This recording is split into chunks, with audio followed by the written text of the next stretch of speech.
हिंद दोस्तों। आज हम लोग पढ़ने जा रहे हैं एक नया टॉपिक जिसे बोलते हैं सेल। हमने पिछले लेक्चर में आपको बताया था कि लिविंग चीज़ें क्या होती हैं, नॉन लिविंग चीज़ें क्या होती हैं। उस टाइम हमने बताया था कि सेल ऑर्गेनाइजेशन होता है, सेल से मिलकर बना हुआ होता है, उसे ही लिविंग कहते हैं। आज हम समझेंगे कि सेल क्या है। ठीक है, हम लोगों ने समझ लिया कि नॉन लिविंग है, लिविंग है, ठीक है, इतना समझ में आ गया। लेकिन सेल एक्चुअली में क्या है? मोबाइल को भी तो कई लोग सेल बोलते हैं, कोई भी चीज़, कोई भी छोटी यूनिट को लोग कई बार सेल बोल लेते हैं। लेकिन एक्चुअली में हम बायो में क्या सेल बोलते हैं उसके बारे में हम पढ़ेंगे। किसी भी चीज़ का कुछ करैक्टर होता है जिसके थ्रू हम कहते हैं कि ये चीज़ ये है। ठीक है, उस करैक्टर को देखने के बाद, जैसे हमने पिछली क्लास में आपको एग्जांपल दिया था, ठीक है, इस क्लास में हमें पढ़ेंगे कि सेल क्या होता है। सेल के बारे में हम जानेंगे कि कैसे हम बताएंगे कि कोई चीज़ सेल ही है। ये नहीं कहेंगे कि चेयर है, क्यों? क्योंकि उसमें करैक्टर होता है सेल का, चेयर का करैक्टर नहीं होगा, इसलिए हम उसको कहेंगे सेल। ठीक है, सेल में कुछ ऐसे करैक्टर होते हैं जैसे कि उसमें सेल एनवेलप होगा। सेल क्या है? चारों तरफ से किससे बाउंडेड होते हैं? सेल से, सेल मेम्ब्रेन से, या सेल एनवेलप बोलते हैं। क्या बोलते हैं? Cell envelope. एक्चुअली में सेल एनवेलप परफेक्ट वर्ड है।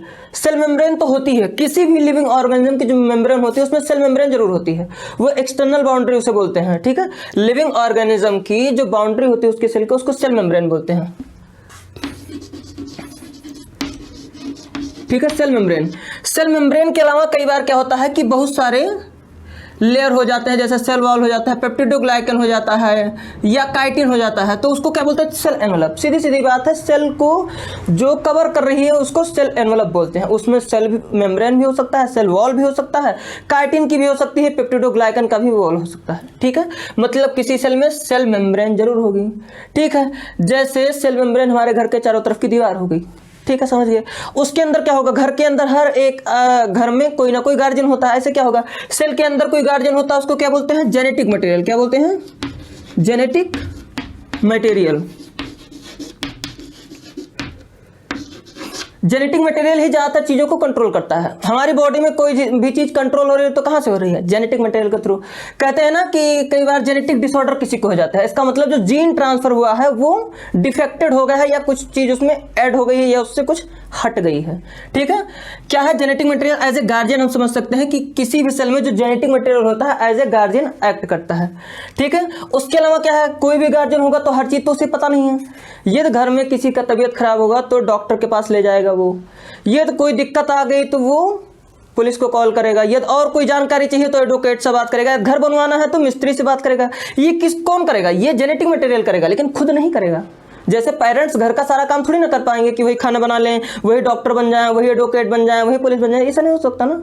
इसलिए क्या है, ये खुद सारा काम नहीं कर सकता। ये क्या करता है? प्रोटीन का फॉर्मेशन करता है। किसका फॉर्मेशन करता है? प्रोटीन का। किसके थ्रू? राइबोसोम के थ्रू।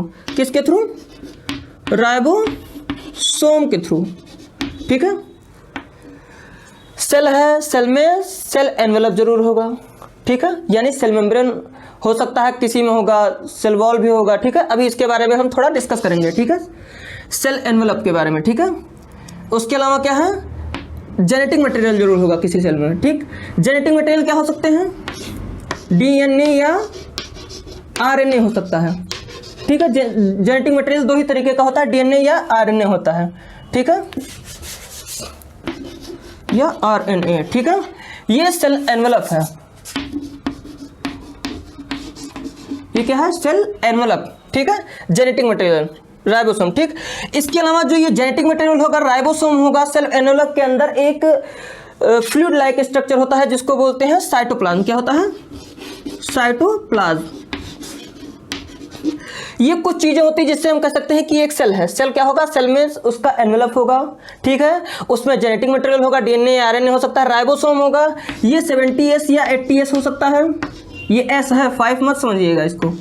ठीक है, नहीं तो इसको रीड करें 705 और इसको रीड करें 805, जबकि ऐसा नहीं, ये S है। ठीक है, ये S है। ठीक है, हम जब आपको बताएंगे कि प्रोकैरियोट और यूकैरियोट में डिफरेंस होता है तो बताएंगे 70S राइबोसोम किस में होता है, 80S राइबोसोम किस में होता है। फिलहाल हम लोग ये पढ़ रहे हैं कि सेल के बारे में, कि सेल क्या होता है, तो हमें कुछ चीजें समझ में आनी चाहिए। एक तो हर एक सेल के पास क्या होगा? उसका खुद का एनवेलप होगा। ठीक है, उसमें जेनेटिक मटेरियल होगा, उसके अंदर राइबोसोम होगा। ठीक है, और उसके अंदर क्या होगा? साइटोप्लाज्म होगा। सेल एनवेलप के अंदर साइटोप्लाज्म होगा, उस साइटोप्लाज्म में जेनेटिक मटेरियल और राइबोसोम प्रेजेंट होते हैं। ठीक है, जेनेटिक मटेरियल राइबोसोम के थ्रू प्रोटीन में कन्वर्ट करता है इंफॉर्मेशन को। ठीक, यहां तक आ गया समझ में?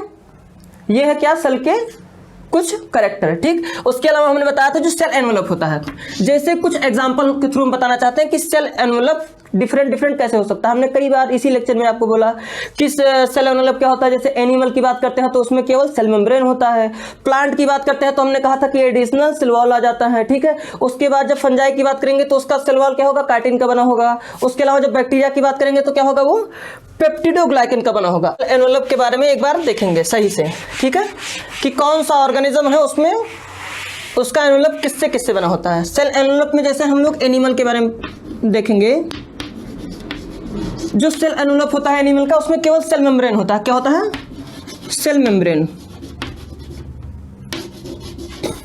ठीक है, लेकिन जब सेल एनवेलप की बात करेंगे प्लांट में, किसमें, प्लांट में, तो जो इसका सेल एनवेलप होगा वो किससे किससे मिलकर बना होता है, cell membrane, cell membrane plus cell wall, cell wall. ठीक है, सेल वॉल एक्चुअली में नॉन लिविंग होती है। क्या होती है, non living. Non living boundary भी कई बार कहते हैं। ये क्या होता है, फुली परमेबल होता है, कोई चीज चाहे आए चाहे जाए कोई फर्क नहीं होता है। इसको कंट्रोल कौन करता है, केवल सेल मेम्ब्रेन करती है। इसका मतलब सेल मेम्ब्रेन ही लिविंग बाउंड्री है सेल की। ठीक है, उसके अलावा क्या होता है, जैसे फंजाई, फंजाई का क्या है, इसमें जो प्लांट का सेल वॉल होता है वो सेल्यूलोज पेक्टिन इससे सबसे मिलकर बना होता है, लेकिन फंजाई का जो सेल वॉल होता है वो किससे मिलकर बना होता है, काइटिन का, काइटिन का होता है। ठीक है, उसके अलावा क्या होता है, इसमें सेल मेम्ब्रेन भी होता है।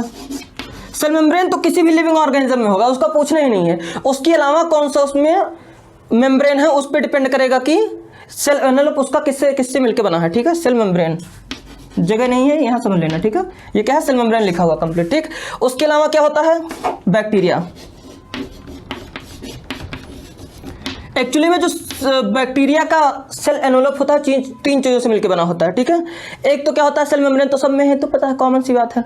उसके अलावा सेल वॉल है, उसमें किससे मिलकर बना है, पेप्टिडोग्लाइकन का। ठीक है, उसके अलावा भी उसमें एक लेयर होती है। ठीक है, उसके अलावा एक कार्बोहाइड्रेट की लेयर होती है उसमें। क्या क्या होता है बैक्टीरिया में, एक तो सेल मेम्ब्रेन तो सब में है।